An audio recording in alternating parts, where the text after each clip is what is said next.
मित्रांनो, मी आज बनवतोय चण्याची भाजी। म्हणजे हरभरा जो असतो ना, चांगल्या प्रकारे शिजवून घेतला जातो आणि या हरभऱ्यापासून ना भाजी बनवली जाते।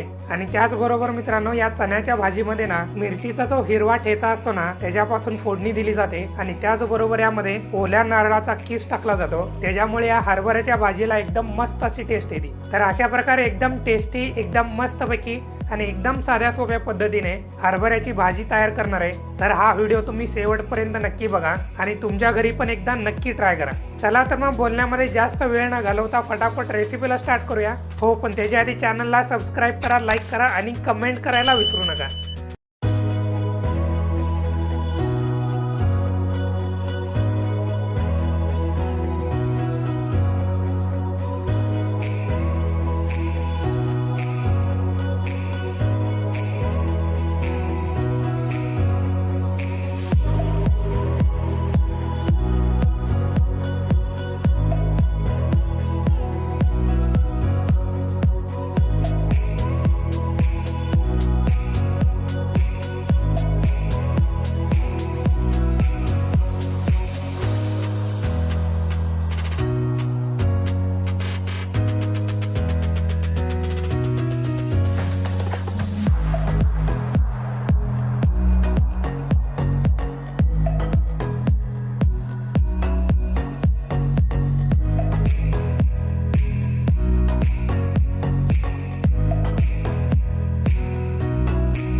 मग काय मित्रांनो, कशी झाली हरभऱ्याची भाजी? एकदम मस्त झाली की नाही? यामध्ये हिरव्या मिरचीच्या ठेच्याचा फोडणी दिल्यामुळे ना एकदम मस्त चवीला झालेली आहे। आणि आता तुम्ही बघितलेलंच असाल, बनवायला पण एकदम साधी सोपी आहे। तर मित्रांनो, तुम्ही पण तुमच्या घरी एकदा नक्की ट्राय करा आणि मला व्हिडिओच्या खाली कमेंट करून सांगा तुमची हरभऱ्याची भाजी कशी झाली ते। चला तर मग जाता जाता रेसिपी आवडली असेल तर लाईक करा, कमेंट करा आणि सगळ्यात महत्त्वाचं मित्रांनो, चॅनलला सबस्क्राइब करायला विसरू नका।